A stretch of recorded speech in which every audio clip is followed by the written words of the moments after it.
How big is your travel window? We went to Europe, spent 2 weeks, saw a lot of stuff. But just as soon as we got home, we knew 'twas not enough. Let's talk about it.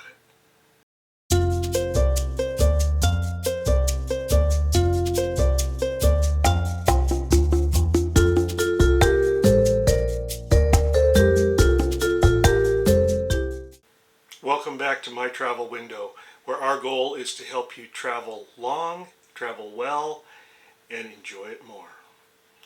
Today, I'm going to talk about what happened to our plans once we went to Europe for the first time. We enjoyed the initial trip.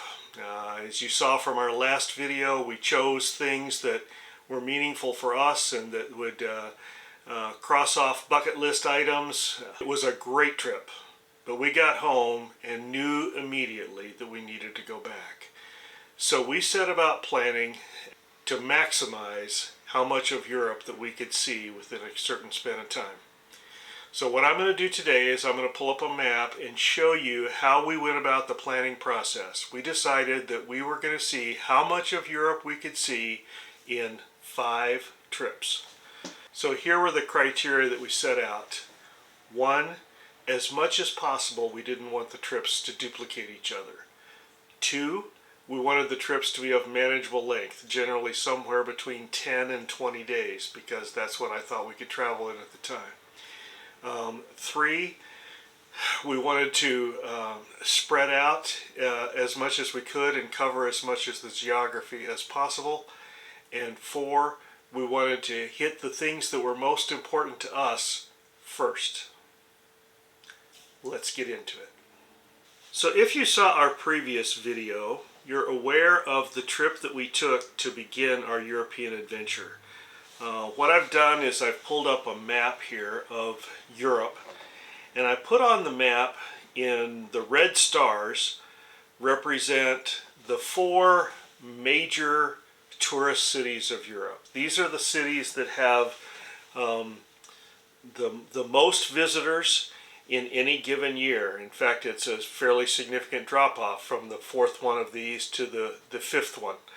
And so those 4 cities, which would also represent the majority of the history of Western civilization, are London, Paris, Rome, obviously the Roman Empire, and Istanbul, which used to be Constantinople, which when the Roman Empire split was the eastern half of the Roman Empire. And Istanbul is also a city that is half in Europe and half in Asia, so it represents the borderline between 2 continents. The blue stars represent 3 places that were of particular interest to us. If you saw the last video, you know that we were interested in going to see the filming location of the Doc Martin TV show. We wanted to go to Fussen in Germany, which is where Neuschwanstein Castle is. And up here is St. Petersburg, Russia. This is a location that has family interest to us. From our last trip, you know that we picked up Cornwall and Port Isaac. We picked up the town of London. We went to Paris, France. We went over to the castle in Germany, and we made it down into Salzburg, Austria. So that would have been our first trip. So we began looking at this map and saying, okay, let's try to get as much of the rest of Europe as we can in another 4 visits. At the time, I was working. I thought that we could probably take a trip every 12 to 18 months. That's how long it would take us to be able to save up the money that we needed and to be able to have the vacation time that we needed. And so we were looking at trips that were from 10 to 20 days and that would cover a reasonable geography and try and get the rest of the country. And obviously we had 3 more sites that here are in stars that we wanted to get. So here's the route that we laid out. We decided that we would call this our into the center of Europe trip. we planned our next trip to be the southern trip. This way we could pick up Istanbul, we could pick up Rome, and we could pick up the areas in the southern part of the country. Then we would plan an eastern trip, a western trip, and a northern trip. So let's start with the south. We obviously wanted to go to Istanbul, and we decided the only way we were going to see this part of the country is to do it via cruise ship. And the advantage of a cruise ship is it travels at night and leaves you in a new destination every day. You spend a day in each port, so it lets you see a lot of countries in a fairly compressed amount of time. Gives you sort of the boxed chocolates approach. Every day, new country. What you discover when you start looking at cruises in the Mediterranean is there are generally two kinds. There are generally a kind that will go from Turkey or Greece over here, over to Italy, or back the other way. So generally in this particular area. There's another set of cruises, if this is the Eastern Mediterranean, there's another set of cruises that cover the Western Mediterranean, which is basically Rome to Spain. So, but what we wanted was a cruise that went across the Mediterranean. And so with a little hunting, we found it. So we found a cruise that started in Istanbul. It went to Greece. It came up and made a stop in Croatia. Then it went around and went to Rome. It went to Cinque Terre, which was one of the other sites that we really wanted to see. Stopped along France and wound up in Spain. So now we had the center part and we had the southern part. So next we decided that we would do east. Now, Eastern Europe starts in the central part here. The old Czech Republic and Austria and Hungary.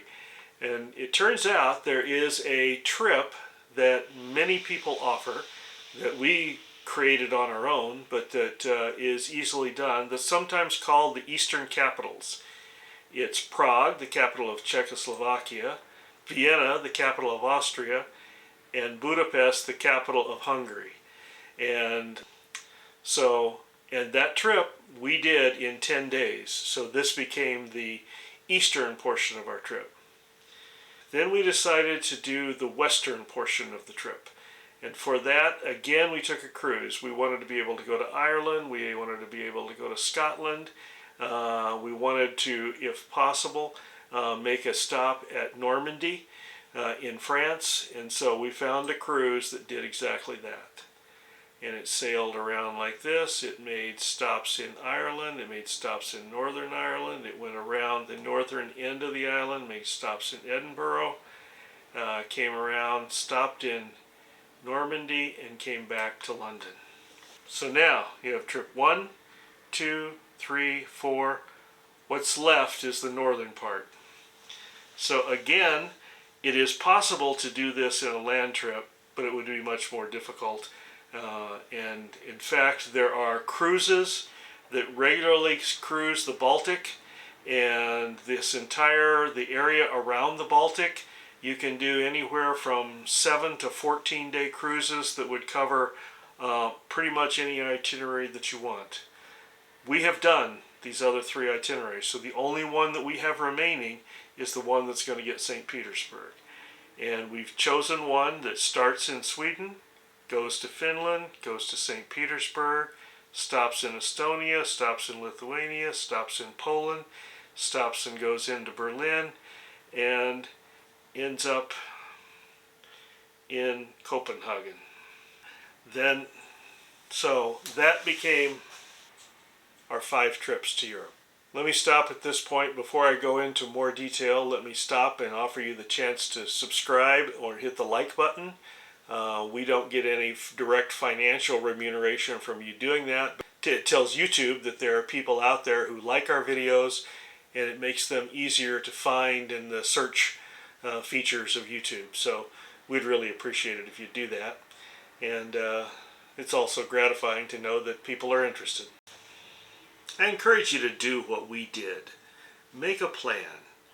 Group areas together that you want to go and create a doable trip. Consider land trips and water trips. Group things together that you want to go first and plan those early. But diversify and go to lots of different places because there is so much to see. Has everything gone according to our plan? Never does. In 2016, we did take the trip across the Mediterranean, but we did not stop in Istanbul because an attempted coup in the city prevented our cruise ship from stopping there.